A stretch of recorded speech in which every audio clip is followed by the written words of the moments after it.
जब संपूर्ण वैभव होते हुए भी प्रभु श्री राम का मन व्याकुल था, तब गुरु वशिष्ठ के ज्ञान ने उन्हें विषाद से बाहर निकाला। सुनिए बकुल जी की वाणी में। जय श्री राम। स्वागत है सभी का।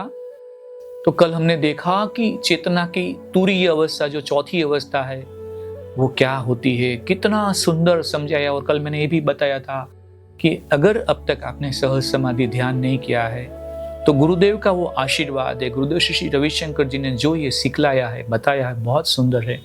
आप जरूर से कर लीजिएगा। आज 23 अगस्त है और आज का श्लोक है संसारोत्तरणे युक्तिर् योग शब्देन कथ्यते ताम विद्धि द्विप्रकाराम त्वं चित्तोपशम धर्मिणीम। अर्थ है, उसे लोग योग कहते हैं। वह ऐसी पद्धति है जिससे जन्म मरण का चक्र समाप्त हो जाता है। यह मन की इंद्रियातीत स्थिति है जो 2 प्रकार की होती है। आज भी ध्यान से सुनिएगा।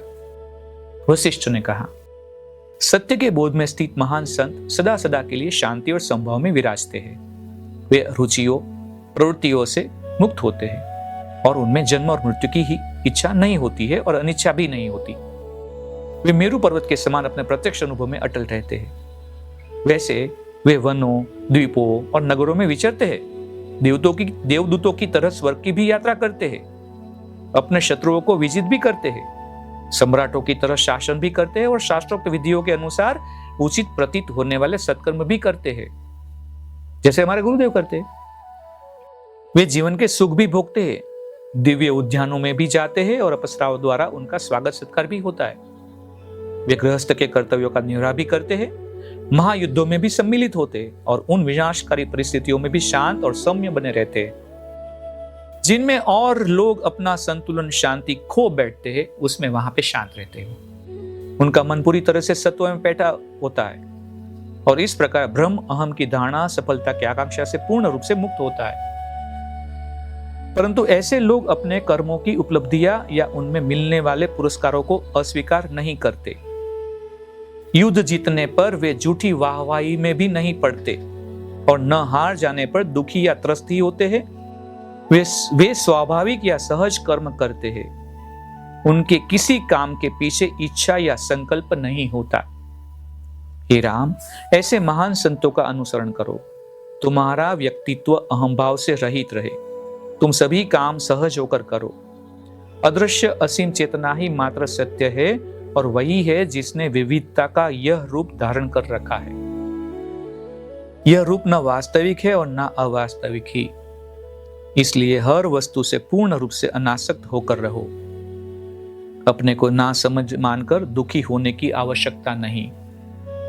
तो राम ने कहा, प्रभु, आपके अनुग्रह से वास्तविकता के प्रति मैं पूर्ण रूप से जागृत हूं। मेरी भ्रांति दूर हो चुकी है। मैं वही करूंगा जैसा आपका आदेश होगा। निश्चय ही किसी जीवन मुक्त द्वारा प्राप्त स्थिति में मैं भी शांतिपूर्वक विश्राम कर रहा हूं।